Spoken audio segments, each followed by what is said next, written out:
B24 sponsor by Coachbihar Mission Hospital Private Limited, NH31, Chokchoka, Coachbihar।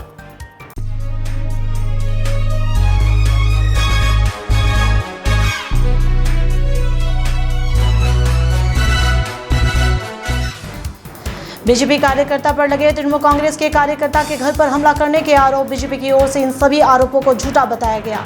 इस घटना के बाद से भेटागुड़ी रुएरकोटी इलाके में हड़कंप मच गया। तृणमूल कांग्रेस कार्यकर्ता ने आरोप लगाया कि भाजपा समर्थक बदमाश ने गुरुवार रात करीब 10 बजे तृणमूल कांग्रेस कार्यकर्ता के घर पर हमला किया। घटना की खबर मिलते ही भेटागुड़ी बाजार क्षेत्र में तैनात पुलिस बल वहां पहुंची। हालांकि स्थानीय भाजपा नेतृत्व ने भाजपा पर लगे सभी आरोपों को निराधार बताते हुए खारिज कर दिया।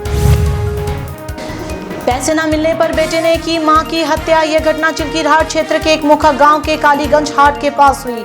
मृतक की पहचान 60 वर्षीय मुक्तबाला बर्मन के रूप में हुई एवं उस खूनी बेटे का नाम विप्लव बर्मन है। बेटे के हाथों मां की हत्या से इलाके में हड़कंप मच गया।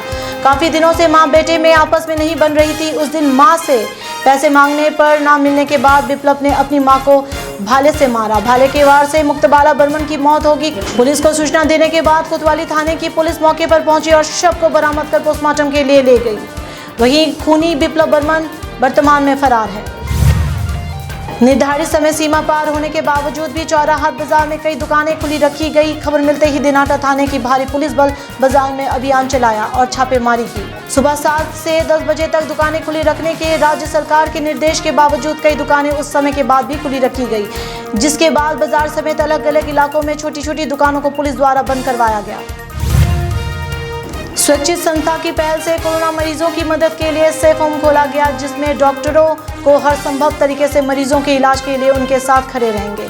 महामारी के समय में लोग सरकारी सेवाओं की आस में बैठे हैं। इस दौरान कई स्वयंसेवी संस्थाएं, क्लब आगे आए हैं। ऐसे में उदाहरण मालदा हरिश्चंद्रपुर में देखने को मिला। वह विभिन्न तरीकों से पीड़ित लोगों के साथ खड़े हैं। इस बार मालदा के हरिश्चंद्रपुर आयोजन समिति ने अपने क्लब भवन में एक सेफ होम का उद्घाटन किया। एक सहयोगी स्वयंसेवी संगठन द्वारा स्वेच्छा की शुरुआत की गई। स्वैच्छिक संगठन के सभी सदस्यों ने कोरोना महामारी के इस दूसरे चरण में अपनी लड़ाई में जुटे हुए हैं। सहयोगी स्वयंसेवी संस्था के दूसरे चरण के इस कठिन समय में सबका साथ देने के लिए आगे आए और शुक्रवार को कोरोना से बचाव के लिए सैनिटाइजेशन किया गया। कोचबिहार नगर पालिका के पूर्व प्रशासक भूषण सिंह ने भाजपा से इस्तीफा दे दिया। विधानसभा चुनाव के पहले भूषण सिंह ने तृणमूल पार्टी छोड़ दिया था और भाजपा में शामिल हो गए, जिससे कोचबिहार की सियासत में काफी उथल पुथल मची हुई थी। भूषण सिंह ने भाजपा के कोचबिहार जिला अध्यक्ष मालती रावा को अपना त्याग पत्र भेजा। दक्षिण विधानसभा क्षेत्र के विधायक निखिल रंजन दे ने कोरोना स्थिति को लेकर अनुमंडलीय शासक को ज्ञापन सौंपा। वहीं उनकी तरफ से कोरोना संक्रमण की दूसरी लहर में मदद का आश्वासन दिया गया। इलाके के उत्तर बंगाल मेडिकल कॉलेज एवं अस्पताल के कोविड प्रखंड में आग लग गई। दमकल की 2 गाड़ियों ने मौके पर आग पर काबू पाया। शुक्रवार की सुबह आग लग गई। पता चला कि यह घटना कोविड अस्पताल में एक मशीन के यांत्रिक खराबी के कारण हुई। आग लगने के तुरंत बाद सिलीगुड़ी से दमकल की 2 गाड़ियां मौके पर पहुंची, जिसके बाद फायर ब्रिगेड ने वार्ड की खिड़की के शीशे तोड़ दिए और पानी से आग पर काबू पाया। भारतीय राष्ट्रीय कांग्रेस ने विभिन्न कार्यक्रम के माध्यम से भारत के पूर्व प्रधानमंत्री राजीव गांधी की 31वीं पुण्यतिथि मनाई। शुक्रवार को देश के विभिन्न हिस्से सहित कोचबिहार जिले में भी कांग्रेस द्वारा विशेष सम्मान के साथ यह दिवस मनाया गया। देश के विभिन्न जिलों के अलावा अलीपुरद्वार में भी दुआरे राशन परियोजना शुरू की गई।